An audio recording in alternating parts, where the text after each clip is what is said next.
পাখি থেকে শুরু করে ঈগল পর্যন্ত, নদীর ভিতরে চেলাপুটি থেকে শুরু করে তিমি মাছ পর্যন্ত অসংখ্য প্রাণী সকাল বেলায় খালি পেটে জঙ্গল থেকে, গর্তের মধ্য থেকে, বাসা থেকে, পানির মধ্য থেকে যার যার আস্তানা ছেড়ে আহারের অনুসন্ধানে শত সহস্র কোটি প্রাণী সব যার যার ক্ষুধার পেট নিয়ে বেরিয়ে যায়। আল্লাহ রাব্বুল আলামিন বলেন, সন্ধ্যা হতে না হতে সবগুলির পেট ভরাইয়া যার যার বাসায় আমি ভিড়াইয়া দেই। ইন্নাল্লাহা হুয়ার রাজ্জাকু যুল কুওয়াতিল মাতিন। খেতে দেওয়ার মালিক কে? সেই আল্লাহর এই গুণকে, এই গুণাবলীকে বিশ্বাস করতে হবে। খেতে দেওয়ার মালিক তিনি কেবলমাত্র। সন্তান হয় না, দেওয়ার মালিক কে? বলেন জোরে। হাসাবার মালিক কে? কাঁদাবার মালিক কে? সুখ দেওয়ার মালিক কে?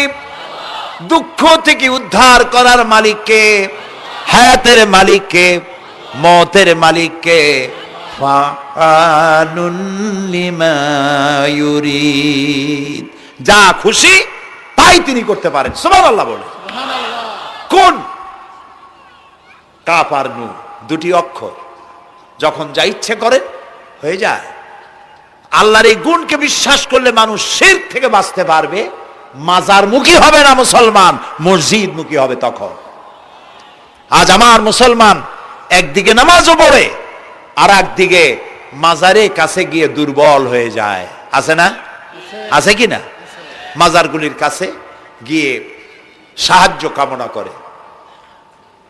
আমার নিজের চোখে দেখেছি মাজারে গিয়ে কিভাবে সেজদা দেয় কবরকে। বলেন নাউযুবিল্লাহ।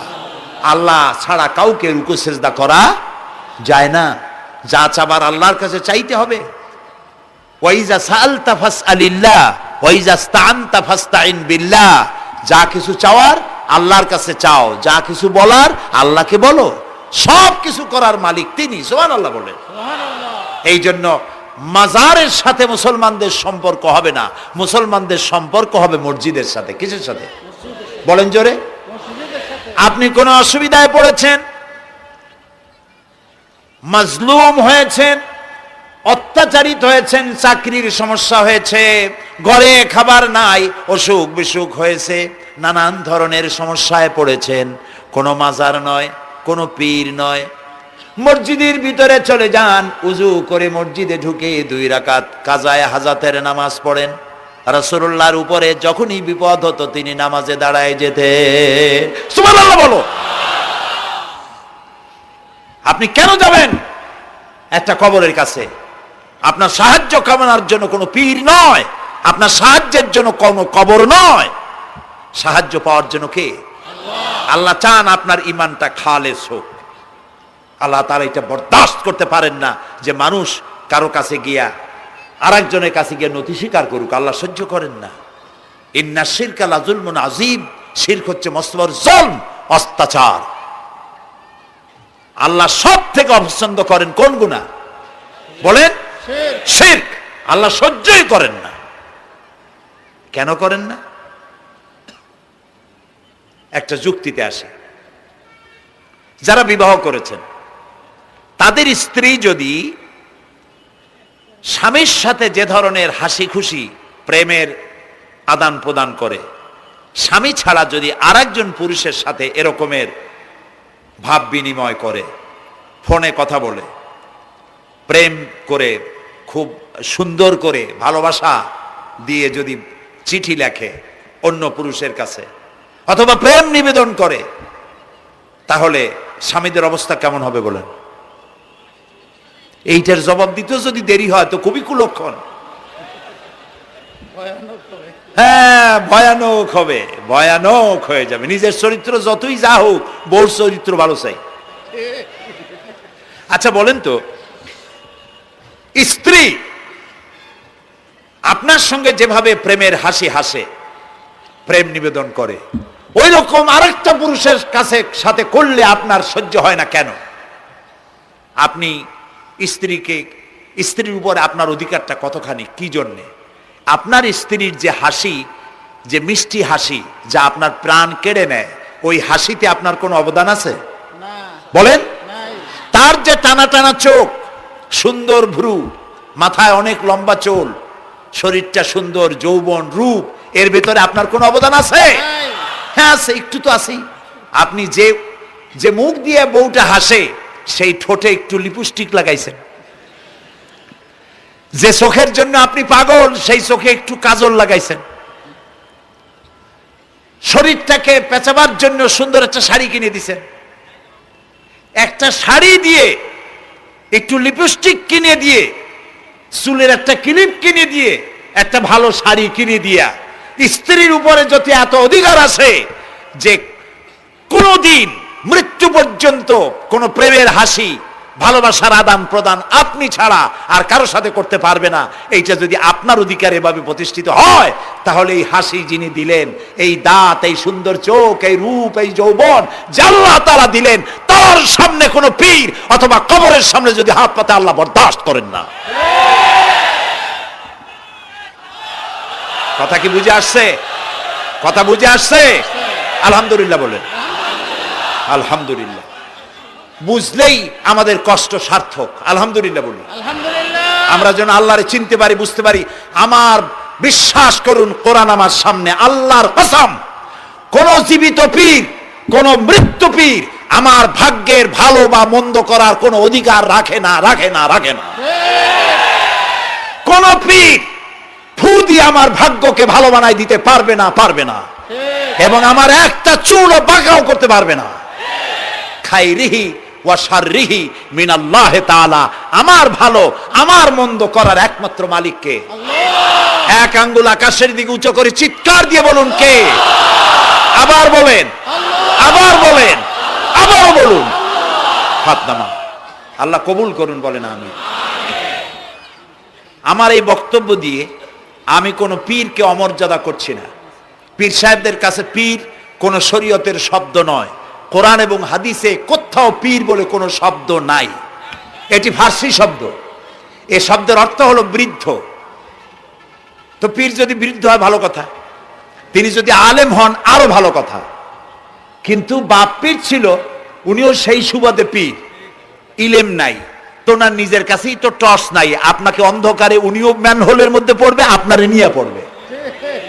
আলেম হইতে হবে, পীর যদি হয় আলেম হইতে হবে, এক নম্বর কথা। দুই নম্বর কথা হলো, তিনি ব্যবসায়ী হবেন না। ধর্মের নামে তিনি ব্যবসা করবেন না। তিনি মানুষকে হেদায়েতের পথ দেখাবেন, প্রয়োজনে জেলে যাবেন, প্রয়োজনে ফাঁসির মঞ্চে দাঁড়াবেন। তিনি নিজেকেই ইসলামের সব আমি করি, আর ইসলাম কারো কাছে নাই। যারা ইসলাম করলো 70-80 বছর ধরে, রাজনীতির পথ দেখালো, তারা ইসলামের দল না, ওনারটাই ইসলামের দল। এই ধরনের ফাজলামি বক্তব্য থেকে বিরত থাকতে হবে। এই ধরনের বেয়াদবিপূর্ণ বক্তব্য থেকে বিরত থাকতে হবে। আমার দোকানে খাঁটি ঘি পাওয়া যায়, আর কারো দোকানে খাঁটি ঘি পাওয়া যায় না। ইসলাম নিয়ে এই ধরনের মনোপলি বিজনেস করতে দেওয়া হবে না। প্রিয় ভাই সব, আমরা পীর সাহেবদের চিনি। পীর ছিলেন শাহজালাল রহমতুল্লাহ আলাইহি। সুবহানাল্লাহ। যুদ্ধ করা লাগে নাই, আজান দিয়েছেন, মূর্তির মাথা ভাঙ্গা চুর চুর হয়ে পড়ে গিয়েছে। গৌর গোবিন্দ পলায়া কুল পায় নাই। লোকেরা যায় তার মাজারে গিয়ে গজাল মাছ জিয়ারত করে আসে, কিন্তু তরবারিটা দেখে আসে না। দোধারি তরবারি এখনো আছে। সুবহানাল্লাহ বলেন। পীর ছিলেন হযরতে বাহাউদ্দিন নকশবন্দি, মুজাদ্দিদ আল ফিসানি রহমতুল্লাহ আলাইহি, বড় পীর আব্দুল কাদের জিলানী রহমতুল্লাহ আলাইহি, খাজা মঈনুদ্দিন চিশতি রহমতুল্লাহ আলাইহি, শাহজাহান আলী রহমতুল্লাহ আলাইহি। কত ওলিউল্লাহর মাজার দিয়ে আমার দেশ ভরা। আলহামদুলিল্লাহ কর। আলহামদুলিল্লাহ। এরা একদিকে মানুষকে মুরিদ বানায়া মুরিদের টাকা দিয়ে নিজেদের পকেট ভরেন নাই। ওনারা এরকম করতেন না, এইরকম করতেন। আর রাসূলুল্লাহ বলেছেন, এই রকমের হাতের মর্যাদা নাই, এই হাতের মর্যাদা। আমি পীর দেখছিলাম, বাইতুল শরীফের পীর হযরত শাহ আব্দুল জব্বার সাহেব, আল্লাহ তাআলা জান্নাতুল ফেরদাউসের মেহমান বানায়নি।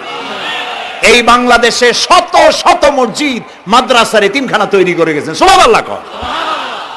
বৃষ্টির মৌসুমে চট্টগ্রামের বাড়ি তার, 14 বছর মাদ্রাসায় ওয়াজিদিয়া চট্টগ্রামে 14 বছর বুখারী শরীফ পড়িয়েছেন। কি মানের আলেম!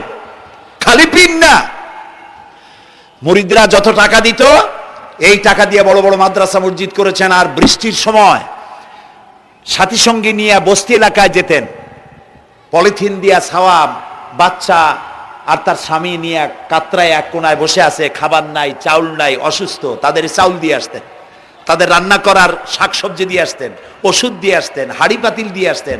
বন্যা হলে, তুফান হলে টাকা উজাড় করে যা মুরিদরা দিত সবগুলি উজাড় করে মানুষের খেদমত করতেন। সুবহানাল্লাহ। কাজী যারা জামায় অনেকগুলো পকেট সমানে নিতে থাকে আর ভরতে থাকে এইভাবে করে, এই ব্যবসায়ীদেরকে পরিত্যাগ করতে হবে। পীর হচ্ছে ওই সমস্ত লোক যারা নাকি ধর্মের নামে ব্যবসা করে না, বরং আল্লাহর দ্বীনকে প্রতিষ্ঠা করার জন্য কথা বলে। প্রিয় ভাই সব, আমাদের জেহেন সাফ করতে হবে, পরিষ্কার করে বুঝতে হবে আমার ভালো আমার মন্দ কে করতে পারেন? আল্লাহ। সম্রাট শাহজাহান নাম শুনেছেন? কোথার বাদশা বলেন? দিল্লির সম্রাট। সম্রাট শাহজাহান, পৃথিবী জোড়া নাম তার। কবি বলছেন, শাহনে জাহাं को जिन्हें फख्र से देते थे बाज, वाज कब्र में है सूरह अलहम्दु की मोहताज। যে শাহজাহানকে কর দিয়া ট্যাক্স দিতে পারলে জনগণ নিজেদেরকে গৌরবান্বিত বলে মনে করত, সেই শাহজাহান কবরে শুয়ে আছে, সূরা ফাতিহার মুহতাজ হয়ে আছে। সুবহানাল্লাহ। যদি কেউ আমার কবরের কাছ থেকে হেঁটে যাইতো আর একটু সূরা ইখলাস পড়ে সবরে সানি করতো, আমি কিছু পাইতাম। আহারে, এই এতিম ফকির হয়ে শুয়ে আছে। এক ফকির দিল্লি ঘুরতেছে, একজন বলছে, ভাই তোমারে তো খয়রাত করে দেখতেছি আমি সেই ছোটবেলা থেকে, খালি তুমি খয়রাত করো। একটা জিনিস আপনারা মনে রাখবেন, গরিব, আজকে যারা গরিব পরিশ্রমের মধ্য দিয়ে কালকে তারা ধনী হতে পারে, কিন্তু যারা ভিক্ষুক, যারা ভিক্ষা করে, জিন্দেগিতে কোনোদিন তারা বড় হতে পারবে না। ভিক্ষা করা যাদের অভ্যাস, জীবনেও বাড়ি করতে পারবে না, জীবনেও ধনী হইতে পারবে না, কিন্তু গরিব ধনী হইতে পারবে। কারণ হলো আল্লাহর কাছে দুইটা বৈধ জিনিস অত্যন্ত ঘৃণিত। কয়টা? একটা হলো তালাক, আর একটা হলো ভিক্ষাবৃত্তি, মানুষের কাছে চাওয়া। আল্লাহ পছন্দ করেন না। তো ভিক্ষুক ঘুরতেছে, একটা লোক বলল, মিয়া তোমার তো সারা জীবনই খরচ করতে দেখি। খরচ করবো না, করবো কি? যার কাছে যাই সে দেয় 4 আনা 2 আনা 1 টাকা, এর বেশি তো দেয় না, তেদি আমি কেমনে বড় লোক হবো? কয় যে তুমি বাদশারে চোখে দেখো না, বাদশারে চোখে দেখো না। কয় বাদশার কাছে কি আমার মতো লোক যাইতে পারে নাকি? কল না, যাইতে হবে, যাও। বাদশা একবার যাবা, এমন দেওয়া দেবে জীবনে আর তোমার খরচ করা লাগবে না। পাতি শিয়ালের পিছনে ঘুরে তো লাভ নাই, পাতি শিয়ালে খায় মুরগি, তোমার একটা ঠ্যাং দেবে, দাঁতের খেলালের কাজ হবে না। বাঘের পিছনে ঘোরো, বাঘে খায় গরু আর হরিণ, একটা রান দিলে তুমি 1 সপ্তাহ খাইতে পারবে। কাজে ঘুরতে গিয়েও বোঝা উচিত কার সাথে ঘুরি। তো বলছে বাদশার কাছে যাও। তো বাদশারে পাবো কই? কই তো দেখলাম কেবল মসজিদে ঢুকলো। তারপরে ফকির গিয়ে দাঁড়ায় আছে বারান্দায়, দেখে যে উনি বাদশা ভেতরে বসে হাত তুলে আছে ভাবে, আর চোখ দিয়ে পানি পড়ে দাড়ি ভিজে ভিজে পড়তেছে। নামাজ শেষ করে, মোনাজাত শেষ করে বাদশা বেরিয়েছেন। কোন বাদশা? শাহজাহান। বাইরে আসার পর ফকির বলল, আসসালামু আলাইকুম বলে ফকির রওনা করছে। বাদশা বলে, দাঁড়াও, তুমি যে রওনা করলা, তোমার তো ভিক্ষুক মনে হয়, আর লোকেরা যারা ভিক্ষুক না তারাও তো আমার কাছে চায়, আর তুমি তো ভিক্ষুক, চাইলে না কেন কিছু? ভিক্ষুক বলে, জাহাপানা, আমি কিছু চাইতেই এসেছিলাম আপনার কাছে, কিন্তু আপনার করুণ অবস্থা দেখে আমার জ্ঞানের চোখ খুলে গিয়েছে। আমি দেখতে পেলাম আমি যার কাছে চাইতে এসেছি, আমি তো কান্দি না, হাতও পাতি নাই। যার কাছে চাইতে আসতাম দিল্লির সম্রাট, আবার কোন সম্রাটের কাছে হাত পেতে ভিক্ষুকের মতো কি জানি চায়, আর চোখ দিয়া পানি পড়ে দাড়ি ভিজে ভিজে পড়ছে। আমার জ্ঞানের চোখ খুলে গেছে, দুনিয়ার বাদশার কাছে আর চাইবো না। বাদশা কান্দে যে বাদশার কাছে, তার কাছেই চাইবো। প্রিয় ভাই সব, এই জন্যে জিহেন সাফ করে ফেলুন। দুনিয়ার কোনো মানুষের জন্য, মানুষের কাছে নয়, কোনো কবরে নয়, কোনো কারো কাছে নয়, আল্লাহ তাআলার কাছেই আমরা নামাজের মধ্যে ঘোষণা করেছি, ইয়াকা না'বুদু ওয়া ইয়াকা নাস্তাঈন। আল্লাহ তাআলা তোমার একমাত্র ইবাদত করি, তোমার কাছেই সাহায্য চাই। কাজে সাহায্য আল্লাহর কাছে। কার কাছে চাইবো বলেন? আল্লাহ আমাদের ঈমান পোক্ত করে দিন। আমরা বলি আমিন, আমরা বলি আমিন। অসুখ বিসুখ হইলে পরে ধৈর্য ধরবেন। অনেক মানুষ আছে জ্বর হইলে কয় যে এত নামাজ পড়ি খালি জ্বর আমারই হয়, এত রোজা রাখি, ভালো ভালো কাম করি, আমার ছেলের অসুখ মোটে সারি না। এই জাতীয় কথা বলবেন না। মুমিনের পায়ে যদি কাঁটাও ফোটে সওয়াব থেকে খালি নাই, ধৈর্য ধরতে হবে। কাঁটা ফুটছে বলেন ইন্না লিল্লাহ।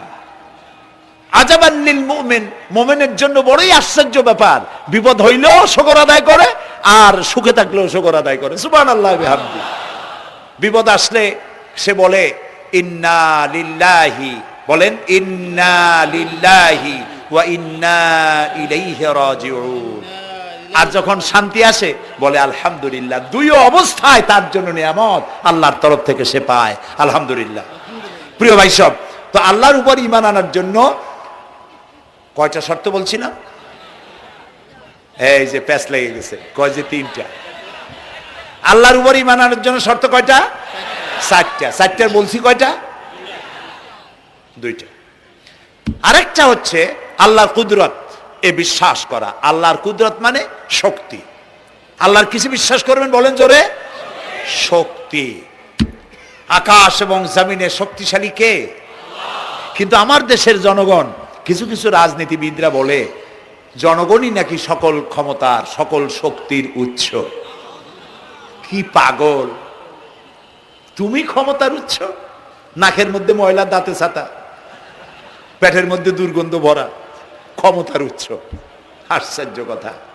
এই যে ক্ষমতার উৎস, হাজার হাজার লোক এখানে বসা, দুইটা ভাউয়া ব্যাংক যদি দুই কোণা দিয়ে ঢোকে, ভাউয়া ব্যাংক চেনেন? বিগ সাইজের ব্যাংক, দুইটা যদি দুই দিক দিয়ে ঢোকে লাফাইতে লাফাইতে, সামনে যারা আছে এমনি লাফাবে। অন্তত টঙ্গী তামিরুল মিল্লাত মাদ্রাসা ছাড়াইয়া তারপরে ফিরে তাকায় বলবে ভাই আমরা দৌড়াই কেন? ব্যাংকের সামনে অসহায়, বল্লা ভীমরুলের সামনে অসহায়, সাপের সামনে, বিচ্ছুর সামনে অসহায়, তারা কয় সকল ক্ষমতার উৎস জনগণ। কপাল পোড়া। ক্ষমতার উৎস জনগণ নয়, এটা কোরআনের সাথে কন্ট্রাডিকশন হয়। এ কথায় আল্লাহ বলেছেন আন্নাল কুওয়াতা লিল্লাহি জামিয়া, সকল ক্ষমতার উৎস কে? চিল্লায় বলো আল্লাহ। ক্ষমতা কি দেখছেন? মাত্র 1.5 মিনিট। কয় মিনিট? মাত্র 1.5 মিনিট। আল্লাহ বলেছেন কোন? সাথে সাথে তামিলনাড়ু, মালয়েশিয়া, ইন্দোনেশিয়া, থাইল্যান্ড, মালদ্বীপ, শ্রীলঙ্কা, 2 লক্ষ লোক শেষ, 1 লক্ষের খোঁজ নাই। সমুদ্রের পানি 33 ফিট উঁচু হয়ে এসছে। সুবহানাল্লাহ কই দিচ্ছে করে না? বিজ্ঞানীরা বলেছেন ভারত মহাসাগরের তলদেশে ফাটল ধরেছে, ওর কয়েক কিলোমিটার নিচে ভূমিকম্পের উৎপত্তি হয়েছে। ভারত মহাসাগরের পানি 3 হাত না 4 হাত, কত কিলোমিটার আল্লাহই জানে। এই কয়েক কিলোমিটার নিচে যে মাটি, সেই মাটিরও কয়েক কিলোমিটার নিচে ভূমিকম্পের উৎপত্তি। এখান থেকে ভূমির কম্পন হয়েছে, সেই ভূমিকম্পে সমস্ত মহাসাগরের মধ্যে, ভারত মহাসাগরের মধ্যে জলকম্পন শুরু হয়েছে। পানির কম্পন, মাটির কম্পন একসাথে। 33 ফিট উঁচা, মানে 4 তলা বিল্ডিং এর মতো উঁচু হয়ে আসছে পানি। 4 তলা পরিমাণ উঁচু হয়ে পানি চলে আসছে। বাড়ি গাড়ি সব কিছু খড় কুটার ন্যায় সব উড়িয়ে দিয়েছে। এগুলোরে কপাল পোড়া নাস্তিক যেগুলি, তারা বলে প্রাকৃতিক দুর্যোগ। ওর বাপের মাথা। আচ্ছা প্রাকৃতিক দুর্যোগ, প্রকৃতি কি? কোন জন্তুর নাম? প্রকৃতি কোন জন্তু জানোয়ারের নাম? প্রকৃতি নিজে চলে না কেউ তাকে চালায়? কে চালায়? কপাল পোড়ারা তা বোঝে না। বিশ্ববিদ্যালয়ের শিক্ষক হয়েছে তো, আল্লাহ দিয়ে আসি কোথায়? তবে সব খারাপ না, ভালো আছে আলহামদুলিল্লাহ। কিছু আছে কপাল পোড়া। বিশেষ করে শান্তিনিকেতনে যারা পড়াশোনা করে আসে, সাহিত্য চর্চা করে, এই সাহিত্য চর্চা করতে করতে এক পর্যায়ে কপাল পুড়ে যায়, আল্লাহরে চিনতে পারে না। সব চেনে, আল্লাহরে চেনে না। আল্লাহ এখন চিনাইতেছে ভালো করে। প্রিয় ভাই, সব কওমে আদ, কওমে সামুদ, এগুলিকে আল্লাহ তারা ধ্বংস করেছেন। কিয়ামতের আগে এই যে 7টা আকাশ, এই আকাশ সম্পর্কে অবিশ্বাসীরা তারা বলেছে আকাশ বলতে কিছুই নাই, এটা নাকি অনেক দূরে, তাই নীলা নীলে দেখা যায়।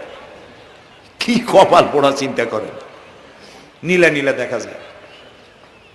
এই আকাশ মহাশূন্য। এই আকাশগুলিকে, আকাশ কয়টা স্তর? 7টা। এগুলি কাতাইয়ে সিজিল্লিল কুতুব। কোরআনে কারিমে আল্লাহ তাআলা বলেছেন কেতাবের পৃষ্ঠার মতো কিয়ামতের আগে একটার পর একটা ঠাস ঠাস করে পড়বে, ভেঙে চুরে চুরমার হয়ে যাবে। ওয়াইদাল বিহারু ফুজ্জিরাত, আল্লাহ তাআলা বলছেন ইদাস সামাউ ফাতারাত ওয়াইদাল কাওয়াকিবু ইনতাসারাত ওয়াইদাল বিহারু ফুজ্জিরাত। আকাশের তারকাসমূহ বিক্ষিপ্ত হয়ে পড়বে। অসংখ্য তারকারাজি, বিশাল বিশাল তারকা বিক্ষিপ্ত হয়ে পড়বে। চন্দ্র সূর্য একটার সাথে আরেকটা ধাক্কা লেগে চাঁদ আর সূর্য আলো হারিয়ে ফেলবে, একাকার হয়ে যাবে। পাহাড়গুলো উঁচু করে আল্লাহ তাআলা জমিনের উপরে আছাড় মারবেন, কালিহিনিল মানফুস, তুলার মতো উড়ে চলে যাবে। সুবহানাল্লাহ বলবা না? কত বড় শক্তি আল্লাহ পাকের। ওয়াইদাল বিহারু ফুজ্জিরাত, সমুদ্র সমূহ বিদীর্ণ হয়ে যাবে। সমুদ্রে যত পানি আছে সমস্ত পানিগুলি নিঃশোষিত হয়ে যাবে মাটির তলায়, এবং সেখানে অগ্নুৎপত্তি হবে। কোরআনে কারিম আল্লাহ বলে দিয়েছেন গোটা সমুদ্রগুলিতে আগুন জ্বলতে থাকবে। এগুলি কিয়ামতের আলামত। আল্লাহ পাকের অফুরন্ত মেহেরবানি। এই যে কানের কাছ দিয়া গুলিটা চলে গেছে, কানে লাগে নাই। বাড়ির কাছ থেকে কিয়ামত হয়ে গেল, বাংলাদেশে আল্লাহ বাঁচাই দিলেন। সুবহানাল্লাহ বলো, আলহামদুলিল্লাহ বলেন। আমাদের প্রতিবেশী দেশগুলিতে যেভাবে আঘাত লাগছে, ওর 1000 ভাগের 1 ভাগের আঘাত কয়েক সেকেন্ড যদি বাংলাদেশে হতো, আমাদের সব অপরিকল্পিত শহর, রাজুক পারমিশন দিয়েছে 3 তলার, করা হয়েছে 7 তলা। এইভাবে অপরিকল্পিত যত বিল্ডিং আছে এগুলি পচা সিমেন্ট দিয়ে, পচা ইট দিয়ে তৈরি করা হয়েছে। 2-3 সেকেন্ডের ভূমিকম্প যথেষ্ট এই শহর লন্ডভন্ড করে দেওয়ার। অসংখ্য মানুষ মারা যাবে, অসংখ্য বাড়িঘর শেষ হয়ে যাবে। এদেরকে রেস্কিউ করার মতো মডার্ন ইকুইপমেন্টসও গভর্নমেন্টের কাছে নাই। এই জন্য আল্লাহর কাছে সেজদা দিয়া গুনার তওবা করতে হবে, আল্লাহ আমাদের মাফ করে দাও, আমার এই গরিব দেশটাকে কিয়ামত পর্যন্ত এই গজব থেকে বাঁচাও। প্রিয় ভাই সব, আল্লাহ তাআলার ক্ষমতার ওয়াজ আমি আজ করতে পারবো না, অনেক লম্বা হয়ে যাবে। কারণ আমাকে 3টা পুঁজির কথা তো কমসে কম বলতেই হবে, অল্প করে হলেও। শুনবেন তো? আল্লাহ তৌফিক দিক, বলেন আমিন।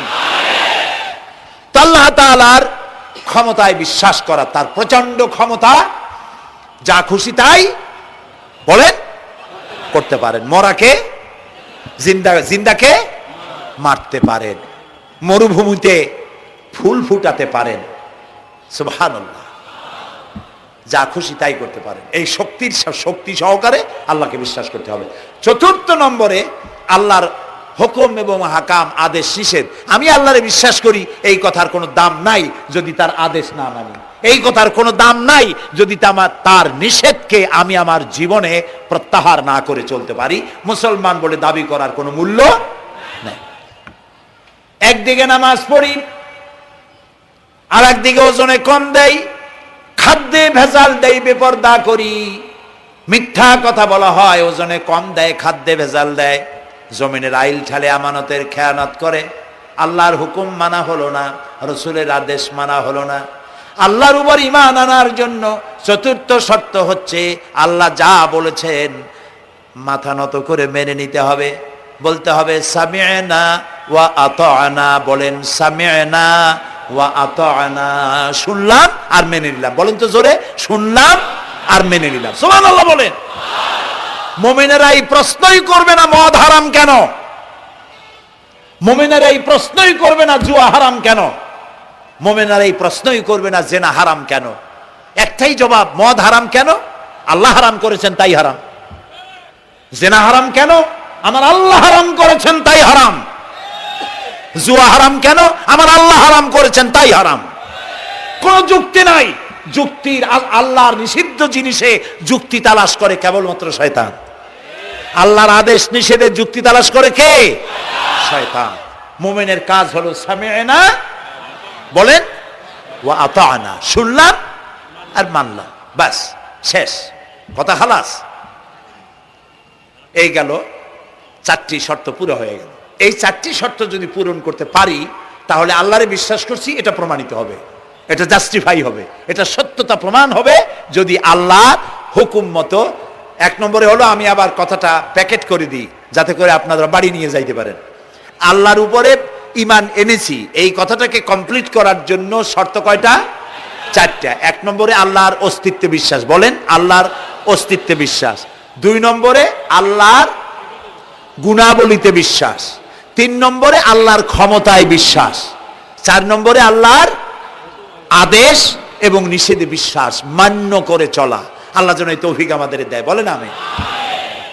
আল্লাহ রাব্বুল আলামিন দুনিয়ায় শান্তি, আখিরাতে জাহান্নাম থেকে মুক্তি দেওয়ার জন্য আল্লাহ পাক আমাদেরকে একটা ব্যবসার কথা বলেছেন। ওই ব্যবসায় পুঁজি কয়টা?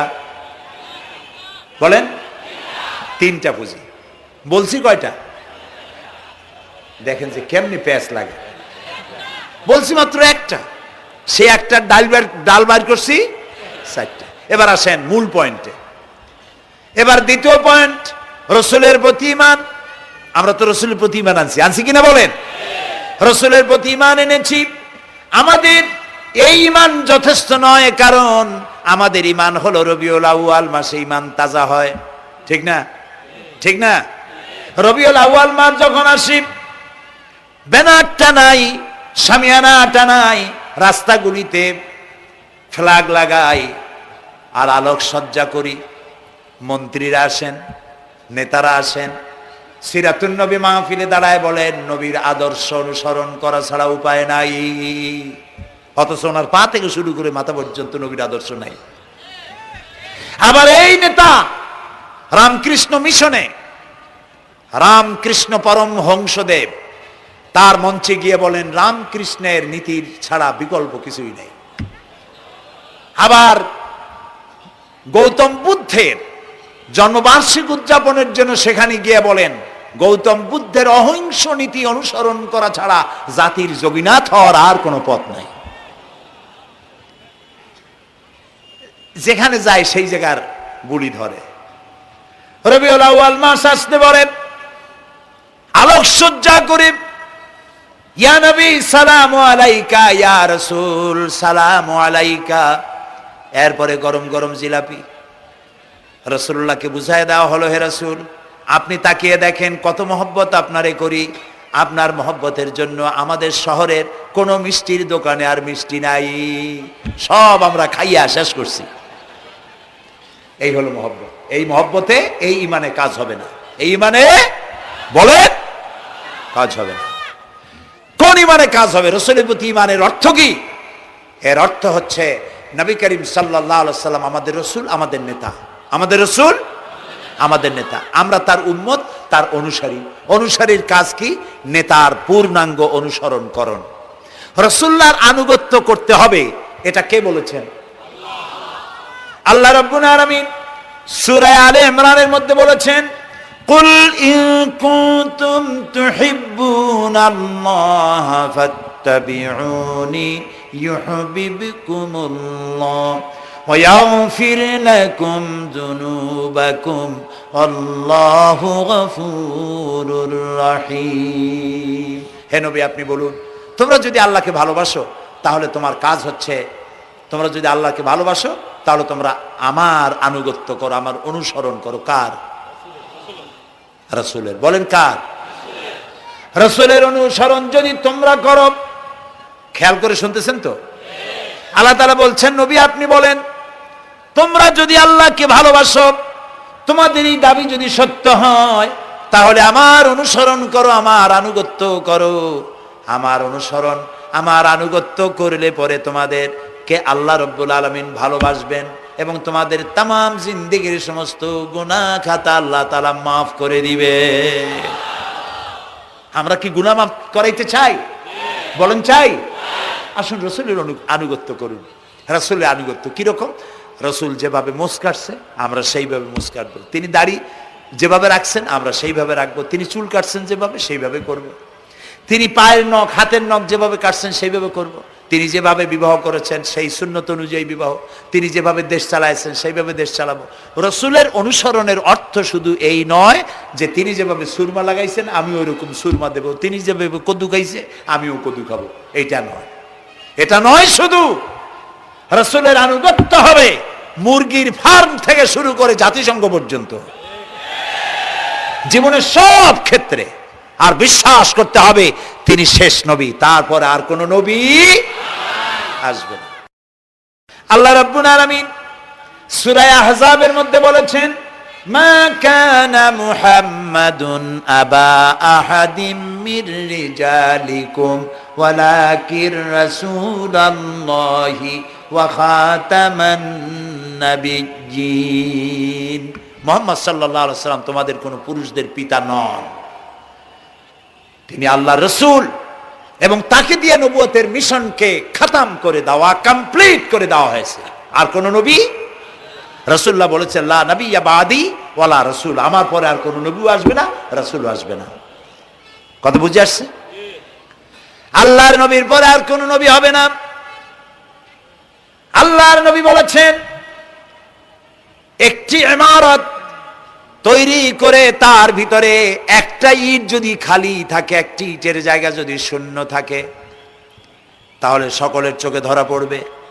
ওই ইটখানা দিলে পরে বিল্ডিংটা কমপ্লিট হয়ে যায়।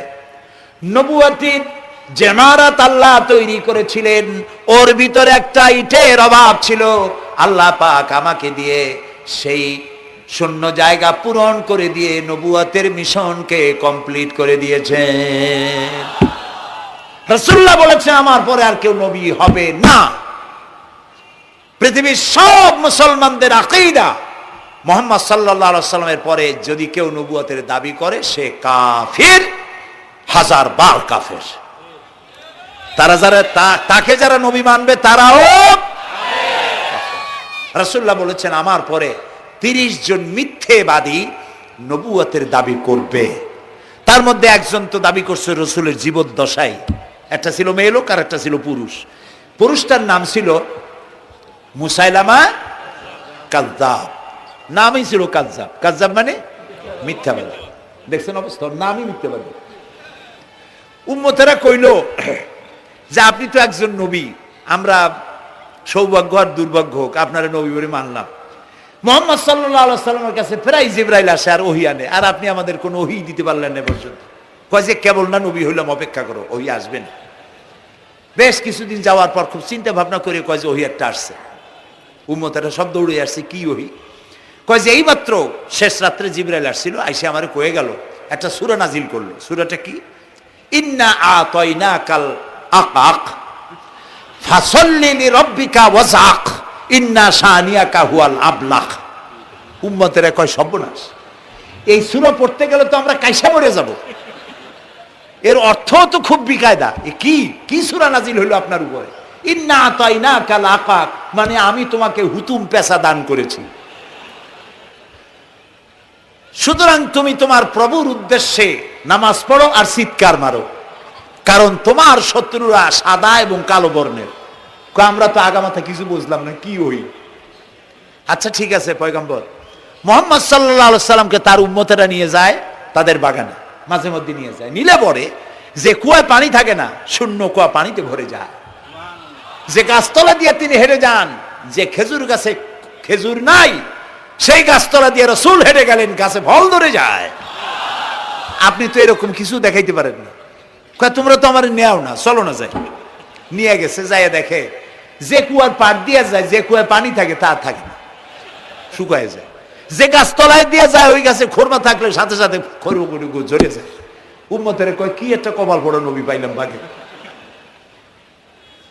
আল্লাহ তারে শেষ করছে দুনিয়া থেকে, জাহান্নামে চলে গেছে।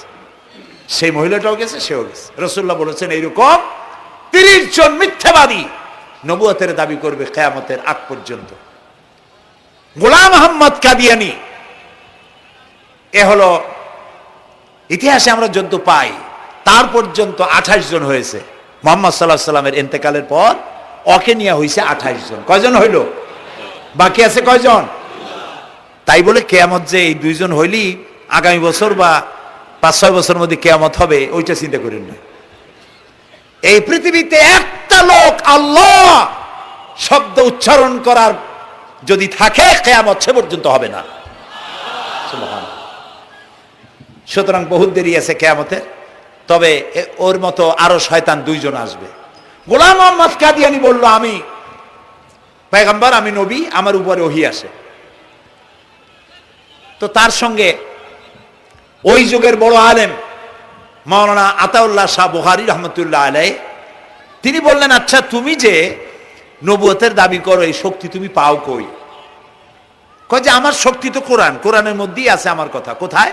কয় সূরা সফের মধ্যে আছে, ইয়াতি মিন বাদি ইসমুহু আহমদ।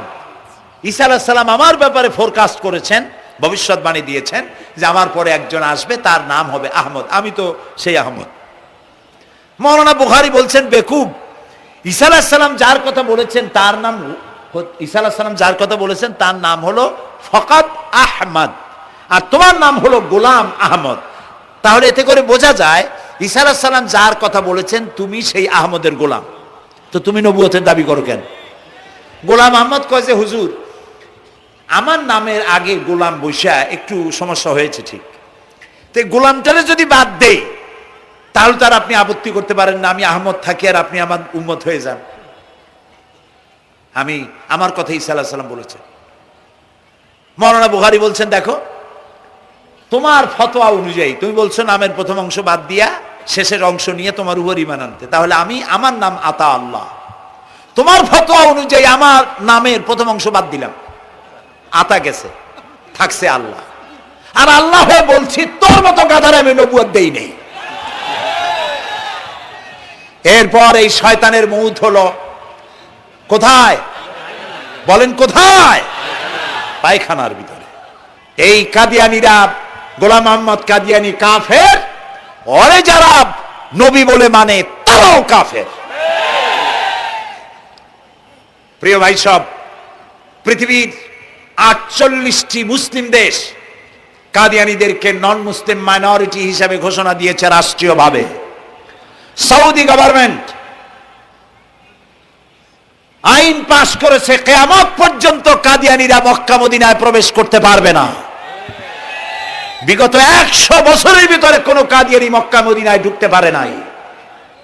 আজকে বাংলাদেশে খতমে নবুয়তের আন্দোলন নতুন কিছু নয়। দীর্ঘদিন থেকে এই উপমহাদেশে খতমে নবুয়তের আন্দোলন চলছে, এই আন্দোলন চলবে যতদিন পর্যন্ত সরকারের পক্ষ থেকে তাদেরকে নন মুসলিম মাইনরিটি ঘোষণা না করা হচ্ছে, আন্দোলন চলবেই। এদের লাশ রাস্তায় ফেলাই দিবা আর 14 কোটি মুসলমান তাকিয়ে তাকিয়ে দেখবে, তা বিশ্বাস করো না।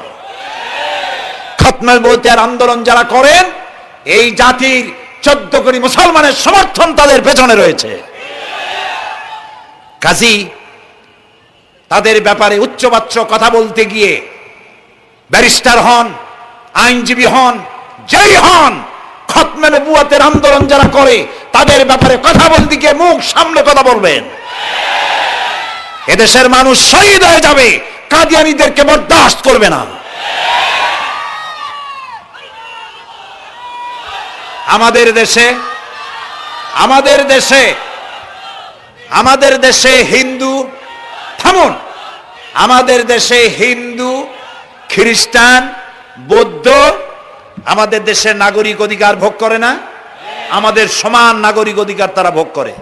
কাদিয়ানীরাও হিন্দু খ্রিস্টানদের মতো নন মুসলিম মাইনরিটি হিসেবে এদেশে বসবাস করে নাগরিক সুবিধা ভোগ করবেন, কোনো অসুবিধা নাই। কিন্তু আপনি মুসলমান বলে দাবি করবেন না, শেষ নবী মানবেন না, আমরা এই ব্যাপারে কিয়ামত পর্যন্ত আপোষ করব না। কেবলমাত্র মূর্খ, দালাল, হারামখোর তারাই কাদিয়ানীদের পক্ষ অবলম্বন করতে পারে, ইমানদারেরা পারে না।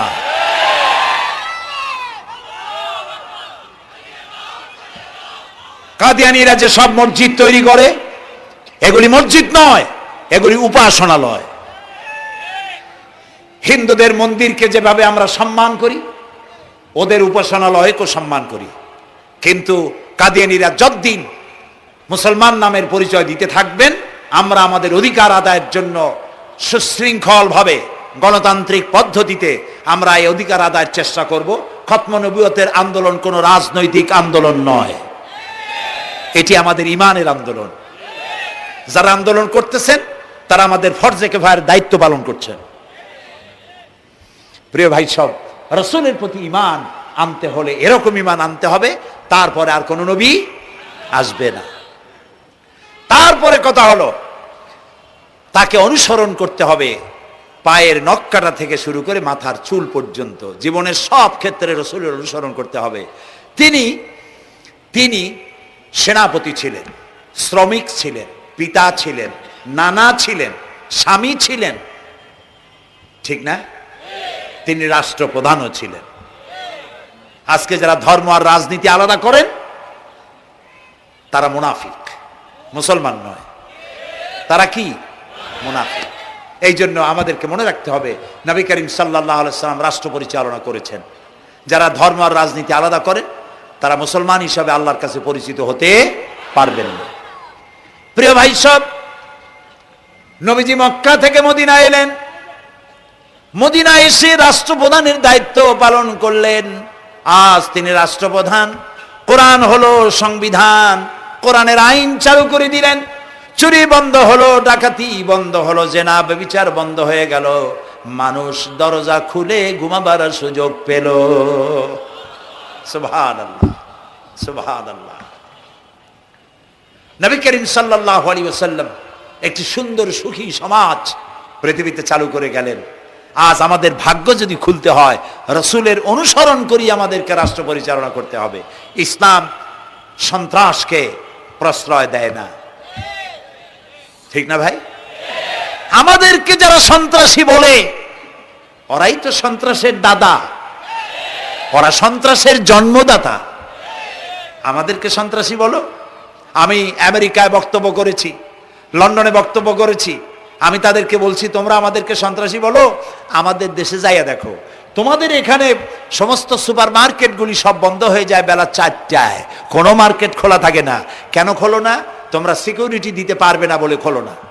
চুরি হবে, ডাকাতি হবে, লুটপাট হবে, এই জন্য বিকেলেই সব বন্ধ হয়ে যায়, রাতে কোনো দোকান খোলা থাকে না। তো যাও তো আমাদের দেশে, আমাদের তো সন্ত্রাসী বলো, গরিব দেশ। আমাদের দেশের বাবুরহাটে, নরসিংদীর কাছে বাবুরহাট, যেটাকে এই দেশের ম্যানচেস্টার বলা হয়, সারা রাত কোটি কোটি শত কোটি টাকার কাপড় চোপড় বেচা কিনা হয়, পুলিশের গন্ধ খুঁজে পাওয়া যায় না, সারা রাত বেচা কিনা হয়। গ্রামের বাজারগুলি যায় দেখেন, আমাদের দেশে যশোরে, খুলনায়, উত্তরবঙ্গে রাত 2টা 2:30 পর্যন্ত বেচা কিনা হয়, ঠিক না?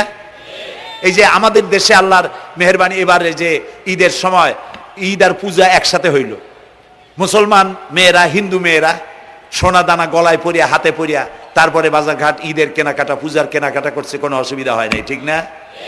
আল্লাহর মেহেরবানি, র্যাবে জি যা করার করছে। মক্কা শরীফে, মদিনা শরীফে দেখলাম লোকেরা হাত তুলে, বাংলাদেশি লোকেরা ওখানে যারা আছে, র্যাবের জন্য দোয়া করছে, আল্লাহ র্যাবের প্রতি তুমি রহমত নাজিল করো,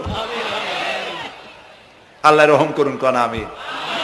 দেশের যতটা অসুবিধা হয়েছিল তার থেকে অনেক গুণ জ্ঞান হয়ে গেছে, আলহামদুলিল্লাহ, আলহামদুলিল্লাহ। প্রিয় ভাই সব, এই যে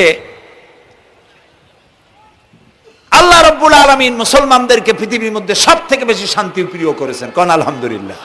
তোমরা আমার মক্কা যাইয়া দেখো, মক্কা মদিনায় যাইয়া দেখো, আমাদের কেউ সন্ত্রাসী? মক্কা মদিনায় লক্ষ লক্ষ মানুষ এই যে সব চলে গেছে, এখন কোথায় গেছে?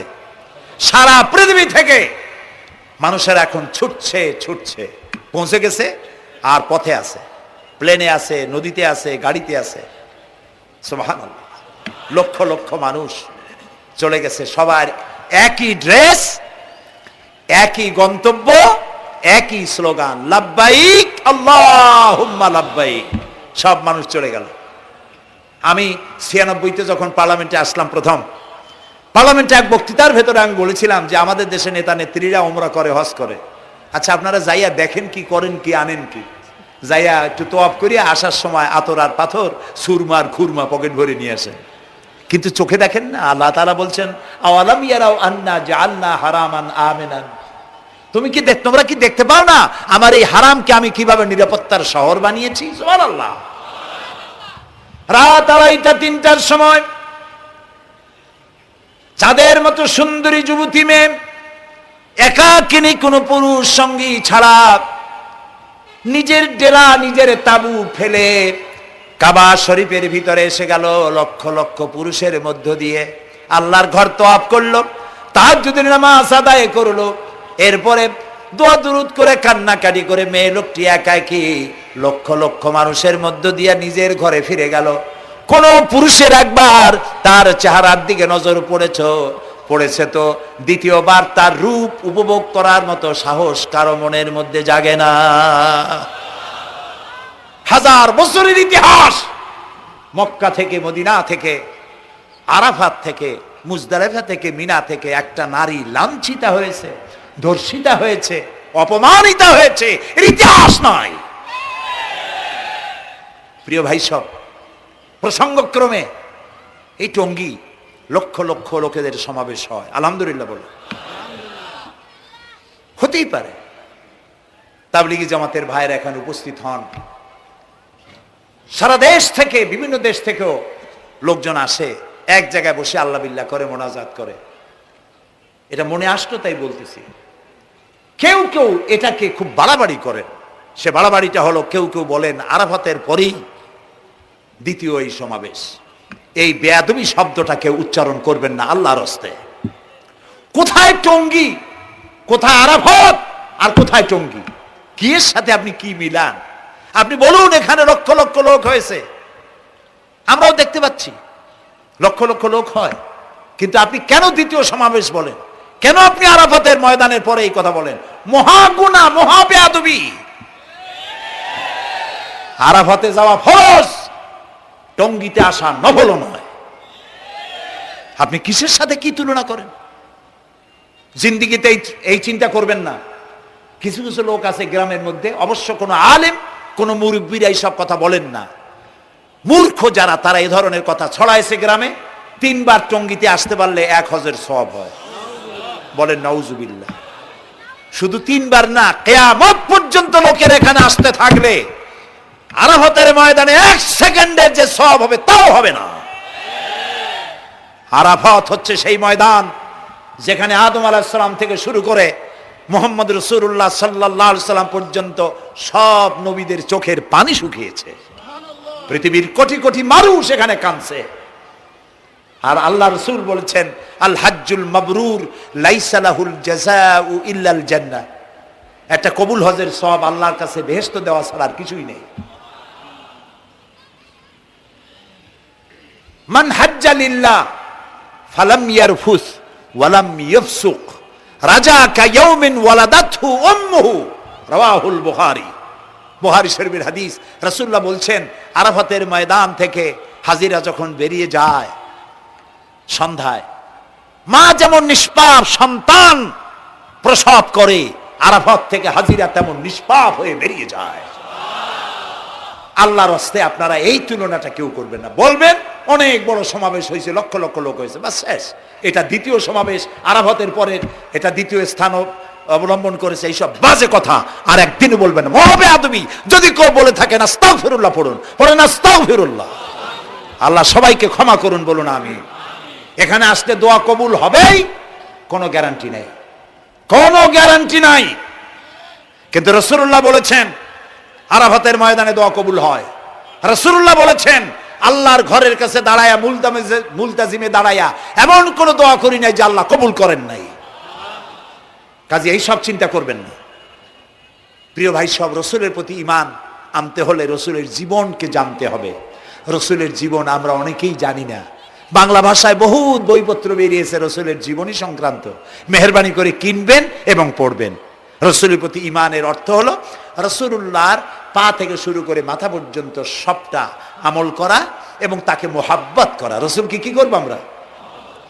কি মুহাম্মদ সে ওয়াফা তুনে তু হাম तेरे हैं, ये जहां चीज ही क्या लोहो कलम तेरे हैं।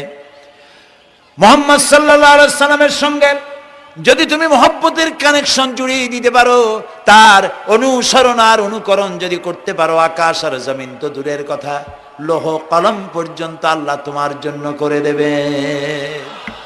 নবী করিম সাল্লাল্লাহু আলাইহি সাল্লামের উপর ঈমান আনার অর্থ হলো তার অনুসরণ অনুকরণ করা। 3 নম্বরে ওয়াতুজাহিদুনা ফি সাবিলিল্লাহি বিআমওয়ালিকুম ওয়া আনফুসিকুম, আল্লাহর রাস্তায় লড়াই করো জান দিয়া আর মাল দিয়া। কি দিয়া কোন তো? জান দিয়া আর মাল দিয়া। আমরা কিন্তু বলি হুজুর আসি আসি আপনার সাথে, আপনার পিছনে আসি, জানটা দিয়ে দেব। এই মানুষেরা খুব চালাক। আপনি জান দিলে তো মাল থেকে যাবে। আগে দেবেন কি? মাল, পরে দেবেন জান। মাল দিতে হবে, জান দিতে হবে আল্লাহর দ্বীন প্রতিষ্ঠার জন্য। রাসূলুল্লাহ জীবন দিয়ে, সাহাবায়ে কেরাম জীবন দিয়েছেন, রাসূলুল্লাহ রক্ত দিয়েছেন, দান দান মোবারক শহীদ হয়েছে। আমি দেখেছি ওহদের মাঠে, আমি ওহদে যখন সফর করেছি, আল্লাহ বহুবার নিয়েছেন আলহামদুলিল্লাহ। আমাকে সেখানকার একজন আলেম মদিনার, তিনি আমাকে নিয়ে গেলেন ওহদে বেশ কয়েক বছর আগে। ওহদে গিয়ে দেখলাম, আমাকে দেখালো যে নবী করিম সাল্লাল্লাহু আলাইহি সাল্লামের যেখানে দান শহীদ হয়ে গিয়েছিল, দাঁত মুবারক শহীদ হয়েছে, রাসূলুল্লাহ বেহুশ হয়ে পড়ে গেছিলেন। তাকে হযরতে আবু বকর, হযরত ওমর, হযরত ওসমান, এই 3 জনে উঁচু করে নিরাপদ জায়গায় নেওয়ার জন্য দৌড়াচ্ছিলেন। পাহাড়ের উপরে যখন উঠতেছিলেন, ওই 3 জন রাসূলকে ঘাড়ে করে নিয়ে উঠতেছেন। পাহাড় তখন কাঁপতেছিল, পাহাড় কাঁপতেছে, এত বড় কাঁপন উঠেছে পাহাড়ের। পাহাড় সেই এলাকা থেকে কাগজ কাটলে, কেচি দিয়ে কাগজ কাটলে যেমন রেজা রেজা হয়ে যায়, আমার নিজের চোখে আমি দেখলাম। তিনি আমাকে দেখালেন এই সেই এলাকা যেখানে রাসূলকে উঠানো হয়েছিল। পাহাড় আল্লাহর ভয়তে কাঁপতেছিল তরতর করে। সেই উঁচা জায়গা, একটা বিশ্রামের মতো জায়গা পাহাড়ের মধ্যে, সেইখানে তাকে নিয়ে যখন রাসূলকে যখন শোয়ানো হচ্ছিল, পাহাড় কাঁপতেছে। নবী করিম সাল্লাল্লাহু আলাইহি সাল্লাম তখন বলছেন, উসবুতি ইয়া জিবাল, উসবুতি ইয়া জিবাল, ইন্নাকা আলাইয়া নবিয়ান ওয়াস সিদ্দিকিন ওয়াস শাহীদাইন। হে পাহাড়, উসবুতি ইয়া জিবাল, হে পাহাড় থেমে যা, তোর উপর আল্লাহর নবী, তোর উপরে সিদ্দিক আর 2 জন শহীদ দাঁড়িয়ে আছে, থেমে যা। পাহাড় থেমে গেল। সিদ্দিক হযরত আবু বকর, 2 জন শহীদ তোর উপরে, হযরতে ওমর, হযরতে ওসমান রাদিয়াল্লাহু তাআলা আনহুমা। কবে শহীদ হবে? রাসূলুল্লাহ আজকে বলতেছেন তোর উপরে 2 জন শহীদ দাঁড়িয়ে আছে। এইভাবে কষ্ট করেছেন নবীজি, ক্ষুধায় কষ্ট করেছেন, যুদ্ধ করেছেন। তবে সেই যুদ্ধ আক্রমণাত্মক ছিল না, ডিফেন্সিভ ছিল। আক্রমণকে প্রতিহত করার জন্য তিনি লড়েছেন। প্রিয় ভাই সব, এত কষ্ট করার পর তিনি যে দ্বীন কায়েম করে গিয়েছিলেন, আল্লাহ তাআলা বলছেন ওয়াতুজাহিদুনা ফি সাবিলিল্লাহি, আল্লাহর রাস্তায় লড়াই করো জান দিয়ে আর মাল দিয়ে আমার দ্বীনকে প্রতিষ্ঠা করার জন্য। যদি তোমরা ইসলাম বুঝে থাকো, এরই মধ্যে তোমাদের জন্য কল্যাণ নিহিত রয়েছে। সুবহানাল্লাহ বলেন, এরই মধ্যে কল্যাণ।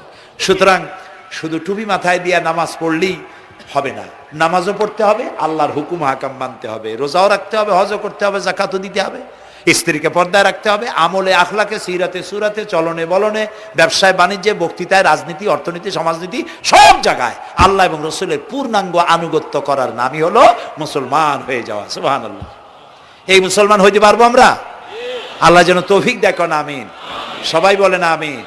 আমি এখন আপনাদের নিয়ে মোনাজাত করব। মোনাজাতের আদব বসা, দাঁড়ানো ভাইয়ের একটু বসেন। এই যত মানুষ দাঁড়ায় আছেন মেহেরবানি করে একটু বসেন। আমি কিন্তু একবারও বলিনি আপনারা বসেন। দাঁড়ানো ভাইরা মেহেরবানি করে বসেন, মোনাজাত করব আপনাদের নিয়ে। প্রায় 2 লক্ষ লোক মারা গেছে ভূমিকম্পে, আর 1 লাখের উপরে নিখোঁজ। তাদের জন্য দোয়া করবেন না? যে আল্লাহ আমাদের বাঁচাই দিলেন তাদের জন্য, তার জন্য দোয়া শুকর আদায় করবেন না? সুতরাং বসেন, বসতে বলছি, দাঁড়াতে বলিনি। মোনাজাতের জন্য সবাই বসেন, আর একটু জোরে সরে জিকির করেন লা ইলাহা লা ইলাহা।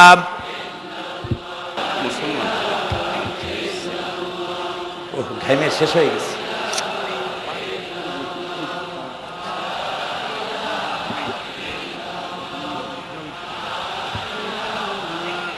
বয়স কত? বাড়ি কোথায়?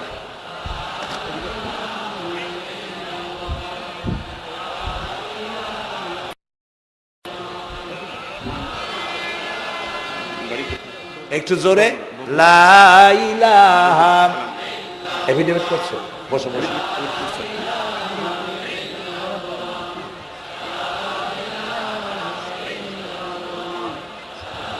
আচ্ছা, আমি তো মোনাজাতের কথা বলছি।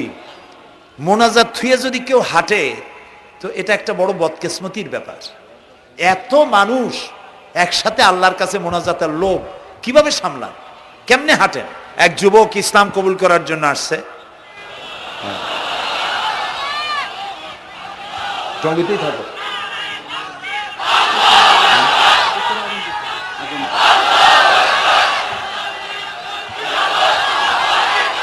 জি,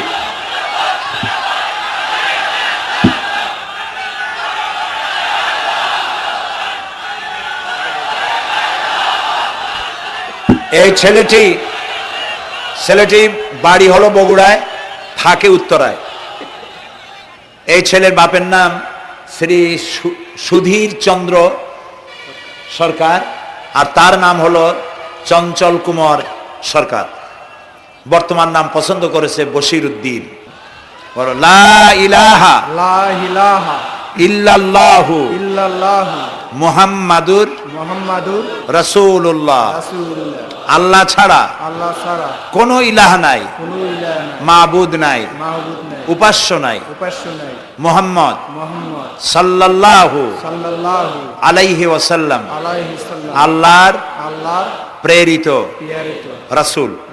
আশহাদু আন লা ইলাহা ইল্লাল্লাহু ওয়াহদাহু লা শারীকা লাহু ওয়া আশহাদু আন্না মুহাম্মাদান আবদুহু ওয়া রাসূলুহু। আমি সাক্ষ্য দিচ্ছি আল্লাহ ছাড়া কোনো ইলাহ নাই, মাবুদ নাই, উপাস্য নাই। তিনি এক, তিনি একক, তার কোনো অংশীদার নাই। আমি আরো সাক্ষ্য দিচ্ছি মুহাম্মদ সাল্লাল্লাহু আলাইহি ওয়াসাল্লাম আল্লাহর বান্দা এবং তার প্রেরিত রাসূল। বলো আসসালামু আলাইকুম। আপনারা জবাব দেন। এই ছেলেটি এখন আমাদের মধ্যে নিষ্পাপ। আমাদের সকলের আমলনামায় পাপ আছে। রাসূলুল্লাহ বলেছেন, যখন একজন মুশরিক ইসলাম কবুল করে, কালেমা পড়ে, বিশ্বাস করে, অর্থ সহকারে উচ্চারণ করে, তার পিছনের সমস্ত গুনাহ খাতাকে আল্লাহ তাআলা মাফ করে দেন। সুতরাং আমরা তার জন্য দোয়া করি, আল্লাহ যেন তাকে খাঁটি মুসলমান বানায় দেন। আমরা সবাই বলি আমিন। প্রিয় ভাই সব, মোনাজাতের পর এশার আজান হবে। আমরা বা জামাত এশার নামাজ পড়ে যাব ইনশাআল্লাহ। বলেন ইনশাআল্লাহ।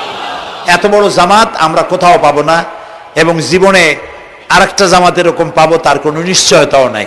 ঠিক না ভাই? নামাজ আমরা আদায় করে যাব 5 ওয়াক্ত। কি বলে, এখানে সারা জীবন 5 ওয়াক্ত নামাজ সঠিকভাবে আদায় করব, আর এশার নামাজ আমরা এখানে জামাতে আদায় করে যাব। আর এই বিশাল মাহফিল তৈরি করতে অনেক খরচ হয়েছে। আপনারা নিশ্চয়ই দেখতে পান এত বড় প্যান্ডেল করতে কত টাকা খরচ হতে পারে, এবং তারা প্রচেষ্টা করেছে। আপনারা এই লাইটিং, মাইকিং, প্যান্ডেল, স্টেজ, তারপরে পোস্টার, গেট ইত্যাদি তৈরি করতে বহু টাকা খরচ হয়েছে। আপনারা যাওয়ার সময় মেহেরবানি করে তাদেরকে চতুর্দিকে ড্রাম এবং চাদর নিয়ে লোকেরা দাঁড়িয়ে থাকবে, আপনারা আল্লাহর হস্তে তাদেরকে কিছু সহযোগিতা করে যাবেন। রাজি আছেন? আপনারা রাজি আছেন? আল্লাহ আপনাদেরকে তৌফিক দিন। মা বোনেরা যারা এসছেন, মা বোনদের জন্য আজকে তেমন কোনো কথা বলতে পারলাম না, তবে যা বলেছি নারী এবং পুরুষ সকলের জন্য সমভাবে প্রযোজ্য। আপনাদের জন্য একটু বেশি করতে হবে। এই রাসূলুল্লাহ বলেছেন, আল মারআতু ইজা সাল্লাত খামসাহা ওয়া সামাত শাহরাহা ওয়া আতাআত বালাহা ওয়া আহসানাত ফারজাহা। রাসূলুল্লাহ বলেছেন, যেসব মহিলারা 5 ওয়াক্ত নামাজ সঠিকভাবে আদায় করে, রমজান মোবারকের রোজা রাখে, সতীত্বের হেফাজত করে, স্বামীর আনুগত্য করে চলে, কিয়ামতের দিন ওই সব মহিলারা আল্লাহর জান্নাতের যে দরজা দিয়া খুশি সেই দরজা দিয়া জান্নাতে প্রবেশ করতে পারবে। সুতরাং আপনারা এই কথাগুলি মেনে চলুন। আল্লাহ আপনাদের